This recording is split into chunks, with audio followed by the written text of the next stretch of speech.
Hi everyone, I'm Sedef and welcome to the second Work Mom Get Me Hired show. I am said Work Mom and this show is here to help you with your job search questions. We have the live chat open on YouTube, so feel free to pop your questions into the chat. Anything that has to do with something that you're struggling with the job search process, or maybe a particular job search with a company that you're struggling with per se, is completely open for questions. I have a topic that I'm going to sort of rattle on to you about today. I thought it would be a good place to start with job applications. So feel free to ask me any questions you have about job applications as we go through, or as I said, any other questions you have about the job search process. So let's go ahead and get started with job applications today. So I just want to sort of preface our talk today with my point of reference. I'm a career talent acquisition professional, and I've put together many job applications, most for online uses throughout my career. The recruiter perspective is just simply this: what we're looking for at that job application process, and oftentimes it is the recruiter who is doing that first pass at your application when it comes in. All we're really looking for at that pass is the basics. Are you relevant for this job? And can I narrow my funnel of candidates down to a more manageable group that I can share with my hiring manager and provide a good business case for why I'm presenting this candidate in relation to the job opening that they have. So, simple, right? So how come when you guys go in to fill in job applications, and I'm sure many of you have encountered some that are long and cumbersome and go page after page, and you're kind of wondering by the end of it, do I have to submit some sort of eye scan and DNA test in order to get this job? And it's kind of a bit much. And hey, if you haven't encountered any job applications like that, lucky you, you will encounter job applications like that at some point throughout your career. I apologize. Shit happens is basically my answer for that. Oftentimes, additional requirements either for government contracts or OFPCC guidelines, employment laws here in the United States. Many companies have multiple companies that they're recruiting for at the same time, and thanks to really crappy HR technology tools, yes, I said it, and if there are any people working in HR technology who watch this video, please make better tools for us. So it's a combination of a lot of stuff getting piled on, tool limitations. Sometimes recruiters don't take the time to really recalibrate those forms, but oftentimes they're inhibited by the tools and being able to do that. So you end up with fairly cumbersome job applications, which can take a lot of time. But again, let's go back to what it is the recruiter is looking for in your job application. They're looking for your relevant background, academic experience, professional leadership experience. Again, relevant. And that stuff can all be found in the job description itself. That's the basics of what's in a job description. Your academic requirements, your professional experience requirements, any sort of leadership requirements will all really be listed there, fairly easy to access in most job descriptions. But we're also looking for some other things in there. We're looking for your eligibility for that job. Do you have the relevant work permits and visas? And trust me, even if you don't list it, we can find that stuff out by looking at your broader experience. We're looking for any sort of clearance levels that you may need for that job, licenses, those sorts of things. So that stuff has to be easy and accessible to find in your resume and in your application. And we're putting together a picture of what your expectations are based on your experience, the geography that you're coming from, the companies that you may have worked for in the past. We're guesstimating your salary range. Some applications will directly ask you your salary expectations. Most will not. Either way, I don't recommend filling it in if you don't have to, but if you do have to, be realistic. And if you have the option, you can write negotiable as opposed to an actual dollar figure in there. But really, that's all we're looking for. So when you're thinking through your application versus the job description, try to pick up phrases and terminology that they use there, either in their career portal or on that job description. You can update your information and your resume to use those words if they mean the same thing as what you're trying to articulate about your experience and background. So that's sort of the crux of what we're trying to get after from you. And, you know, when you're doing your job search process overall, I do recommend that it's sort of something that you look at from the perspective of, sorry, lost my train of thought. When you do your job search process overall, I use a combination of researching job search portals, online market research. You can do Google searches, will turn up numbers of jobs, but you can also leverage networking, which will help give you a better inside view as to what's sort of going on at that company. So from the broader sense, what I'm trying to say here really is that we as recruiters, when we formulate job applications, what we're trying to get out of it from you as applicants is relevant information on how you match up to the job and the profile of the type of person that we're thinking we need to hire for it.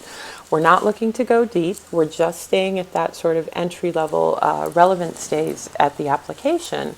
So it sort of begins to beg the question for the job seeker, what we talked about earlier in terms of cumbersome job applications with lots of things to fill out, and the fact that you want to stand out and be relevant. So what is it that you actually have to fill in those job applications so you're not wasting your time with regards to the information that you're filling in, and you're getting the stuff in there that they really want to see. Now, we have a question in the chat from Matthew McLaughlin. Hey, Matthew, thanks for writing in. And Matt writes in, sometimes I'm told I'm not the right fit based on my resume alone. I try to match keywords in the job listing in my resume, but what else can I do to get my resume from the resume to the interview? I think that's an excellent question, Matt, and thank you for asking that. This is exactly sort of what I want to talk about in this section. Now, matching the keywords in the job description, the phrases in the job description is a great first step. And Matt, you've already done that, so kudos to you. You are probably getting some great advice from someone in your life, or you're just very smart. But what you can do in addition to that is supplement the information beyond the basics. A lot of times job applications give you that opportunity for that easy apply. Just attach your resume, maybe your contact information, do you have a URL, and boom, there you go. LinkedIn, Glassdoor, platforms like that offer this option. Those options don't really give you an opportunity to demonstrate your fit for the job. And so what I always recommend is try to go back to the company webpage itself and apply to the job from there. There you're usually encountering the ATS, and also you're encountering an opportunity to maybe ask additional questions in relation to the job if they've put them there, and also attach supplementary information that sort of demonstrate your expertise. So what you have to answer on the job description is the basics. You know, I would stay away from answering address-specific questions. Oftentimes, jobs don't have a relocation stipend or budget attached to it, and that can be an easy way for a recruiter to sort of turn you off quickly and go on to the next candidate. And this can also apply even if you're only about an hour or two away from the location. So if you don't have to, don't fill in the address information. You should, however, and Matt, this touches to your question, answer the open questions that are on the job application. Why do you want this job? What achievements are you most proud of? You know, I've asked these questions in the past, and when candidates answer them with responses like, why do you want this job? Well, why not? Or, I think you're a great company. Great, I think I'm a great company too, but what differentiates you in those answers? So using those answers and going back to the research that you did about the company preferably going back to a connection you've made at that company through networking and referencing something real. Why do I want to work at this company? Well, in addition to the research that I've done that shows you're a leader in your area or that you're really innovative in your space, I've had the opportunity to speak to several individuals who have shared with me insight into your culture, and I thrive in that sort of culture and have examples of it by doing this, this, and this. Nobody's asking you to write a novel, but what we're asking you to do is answer those questions in a way that demonstrates you've done your homework about this job and about this company, and that you are someone who has the background and experience that can really go from day one, especially if you're an entry-level person who doesn't have a whole lot of experience. Before I move on to some other things that you can do to sort of help you stand out in the job application, and Matthew, bear with me, I apologize for taking so long to answer your question, but it was so perfectly timed into what I was saying, so I wanted to incorporate some other stuff as well. Some other stuff that comes up on all job applications, there's ethnicity, demographic, disability type information. Often those have an opt-out option. Use your discretion. If you're comfortable sharing that information, share it. If you're not, don't. It doesn't impact your eligibility for that job in any way. The only way that it could is if there is some sort of unethical rule behind the scenes going on that says, we have to hire X number of short Asian women, but employment laws inhibit that type of a discrimination. So oftentimes that information is only gathered for survey information or reporting back to the government. So it's your choice as to whether you feel comfortable answering that or not. There is usually some non-disclosure agreement, NDA, or ethics statement about the information you've provided. You often have to respond to that, and you should, ethically and thoughtfully on those job applications. The how you hear about us question, which is on almost every application, feel free to answer it, don't answer it. It's information that helps us recruiters understand how efficient some of our recruitment marketing is being, and our search engine optimization data can be validated through some of that stuff as well. The only time that is going to help you is if you can throw down a reference, and that always helps you. Another great way to get your application to stand out is if you've made a connection to someone at that company. Let them know either right before or right after you're about to submit the application. Ideally before, so they can give you a little bit of advice on what to do in relation to that company's culture. But even if it's right after, send them a quick note, let them know you've applied, what you've applied to, attach your resume to it. That is most likely going to get forward as is to a recruiter. So there's nothing greater than looking at a job application for a candidate who you are thinking about, might be good, might be bad, and just then pops up an email from one of your teammates saying, hey, I know this person, they're really, really great. I think you should consider them for this job. I think they applied. It's great validation for the recruiter that you're a fit for the team and the company. So that's something that really can have some impact in your job application. Don't bypass that opportunity to offer a reference. Now, if it isn't somebody that you know or feel comfortable talking with, you just sort of heard their name, that reference isn't going to help you. But if it's someone who can actually be working from you from the inside, it's going to get you that much closer to getting your foot through the door. So, Matt, back to your question. I'm sorry, I'm not ignoring it, and I hope I've given you a little bit of what you what you were looking for in terms of how you stand out. But let's focus in a little bit more specifically on that question, because I think it is a really great one, and the whole reason that we're all here today. So some of the things that you can incorporate are traditional things like cover letters, but not a generic cover letter saying, hi, I'm so-and-so, that just regurgitates generic stuff that's on your resume anyway. Make the cover letter work for you. Sit down with the job description and the information that you've gathered about that company and really think through, I want this job because I have these attributes and skills that will make me successful from day one, and I have a strong passion, motivation, interest in the type of work that you do. So a cover letter is a great thing that you can attach as additional information. In addition, if you have a Tumblr page, an About Me page, a personal website, a blog post, audio, video, or written, add those to your application as well. But keep in mind, the rule number one stands. It has to be relevant to the job you're applying to. Oftentimes you have the opportunity to link your Google Plus or your LinkedIn profile to a job application. Well, that's great, but let's take a look at the profile that you're linking. If you are linking, say, your Google Plus profile and you have a ton of pictures on there about all these great vacations and parties and keg stands, okay, I'm dating myself again, that you do every other day, that's probably not going to be working for you. But if you've got this great LinkedIn profile with references from people that you've worked with or done projects with in the past that link to experience and projects that you've done, and that you're keeping updated with frequent posts about things going on in your area of expertise, well, that's great to attach. That'll give you some extra sort of social cred. So just think through thoughtfully about the links that you attach to your profile. Anything that you give them access to, they will probably access. Another thing I recommend for creative types, engineering types as well, is a portfolio.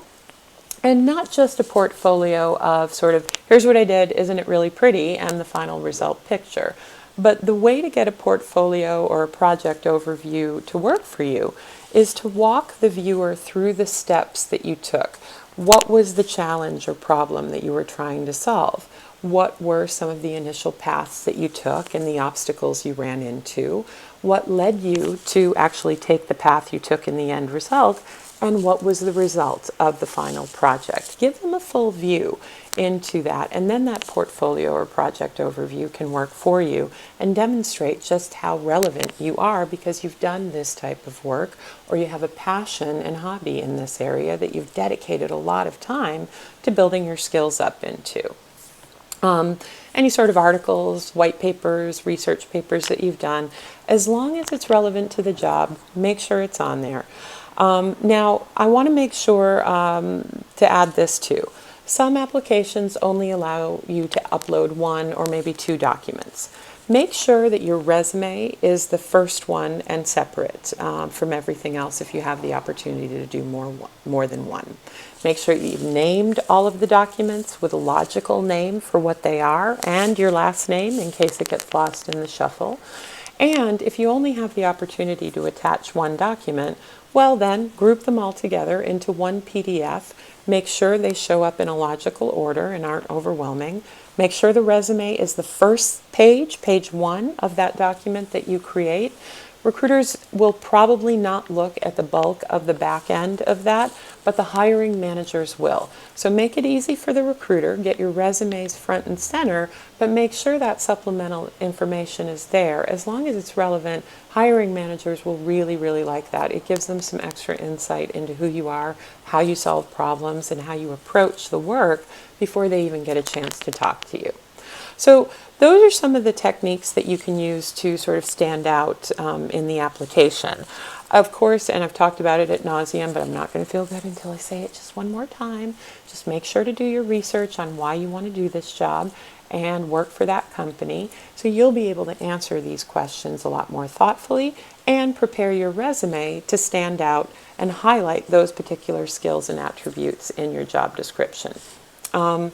Once you're done with sort of thinking through all the steps of filling in the job description, then you can really go in, fill in all the forms, but I do recommend that you print everything. Print the job description itself, save a copy of that, print your application and all of your responses to that. You can save that later for your interview prep. You've already done some of the work there, and you do want to be consistent from each engagement with an employer to the next.